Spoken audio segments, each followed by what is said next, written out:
আসসালামু আলাইকুম খামারি ভাইরা, আপনারা কেমন আছেন? আশা করছি মহান আল্লাহ তাআলার রহমতে আপনারা সুস্থ আছেন, ভালো আছেন। আজকের ভিডিওতে আমি আলোচনা করতে চলেছি একটা গরুর খামার করে কিভাবে লাভবান হওয়া যায় তার উপায়গুলো নিয়ে।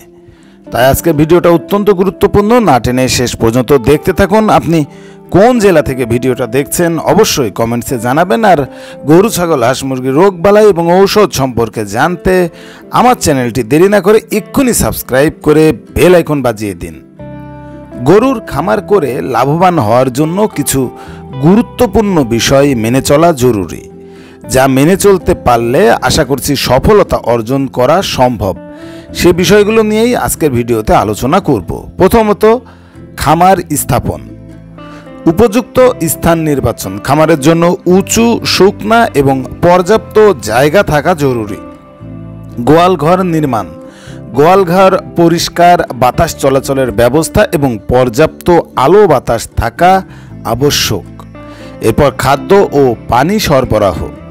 গরুর জন্য পুষ্টিকর খাদ্য এবং পরিষ্কার পানি সরবরাহ নিশ্চিত করতে হবে। রোগ প্রতিরোধ ব্যবস্থা। গরুর রোগ প্রতিরোধের জন্য নিয়মিত টিকা দিতে হবে এবং স্বাস্থ্য পরীক্ষা করাতে হবে। এরপর আপনাকে যে বিষয়টা গুরুত্ব দিতে হবে সেটা হলো গরু নির্বাচন। গরু নির্বাচনের ক্ষেত্রে উন্নত জাতের গরু দেখতে হবে। দুধ ও মাংস উৎপাদনের বৃদ্ধির জন্য উন্নত জাতের গরু নির্বাচন করতে হবে। আরেকটা বিষয় দেখতে হবে গরুর বয়স ও স্বাস্থ্য। সুস্থ প্রাপ্তবয়স্ক গরু কিনতে হবে। দুর্বল এবং কম দামে অল্প বয়স্ক গরু কিনে কখনোই ঠকবেন না। খামার ব্যবস্থাপনায় যে বিষয়গুলো আপনার দেখতে হবে তার ভিতরে পরিষ্কার পরিচ্ছন্নতা। খামার ও গোয়ালঘর নিয়মিত পরিষ্কার করতে হবে। খাদ্য ব্যবস্থাপনা। গরুর জন্য পুষ্টিকর ও সুষম খাদ্য সরবরাহ করতে হবে। প্রজনন ব্যবস্থাপনা। কৃত্রিম প্রজনন ব্যবহার করে উন্নত জাতের গরুর বাচ্চা উৎপাদন করতে হবে। এই বিষয়টা অবশ্যই যারা গাভী গরু পালন করবেন তাদের জন্য। দুধ সংরক্ষণ ও বাজারজাতকরণ। দুধ পরিষ্কারভাবে সংগ্রহ করে সঠিক বাজারে বিক্রি করতে হবে। সর্বশেষ যে বিষয়টার উপর খেয়াল রাখতে হবে সেটা হলো খরচ নিয়ন্ত্রণ। খরচের হিসাব রাখা। আমরা অনেক খামারি, পুরাতন নতুন অনেক খামারি খরচের হিসাব রাখি না।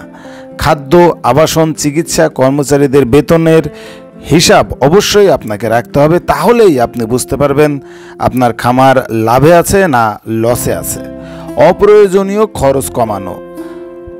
অপ্রয়োজনীয় খরচ কমিয়ে খরচ নিয়ন্ত্রণে রাখুন। আর এটা আপনি তখনই করতে পারবেন যখন আপনি প্রতিনিয়ত খরচের হিসাব রাখবেন। এমন অনেক খামার আমি দেখেছি যে খামারগুলো এই খরচের হিসাব রাখে না, এই কারণেই কিন্তু লসের মুখে পড়েছে। এই যে বললাম যে অপ্রয়োজনীয় খরচ কমানো, আপনি কিভাবে বুঝবেন কোন খরচটা প্রয়োজনে হচ্ছে, কোন খরচটা অপ্রয়োজনে হচ্ছে, বা কোন খরচটা কমালে আপনার ফার্মের খরচ কমবে, সেটা আপনি তখনই বুঝবেন যখন আপনি খরচের হিসাবটা লিখিত রাখবেন।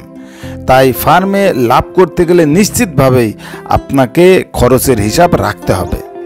দর্শক বন্ধুরা, আশা করছি যে বিষয়গুলো নিয়ে আমি আলোচনা করলাম এই বিষয়গুলো যদি আপনি ঠিকঠাক কন্ট্রোল করতে পারেন তাহলে নিশ্চিতভাবেই ইনশাআল্লাহ আপনি গরুর খামার করে লাভবান হবেন। ভিডিওটা ভালো লাগলে লাইক, কমেন্টস এবং শেয়ার করবেন।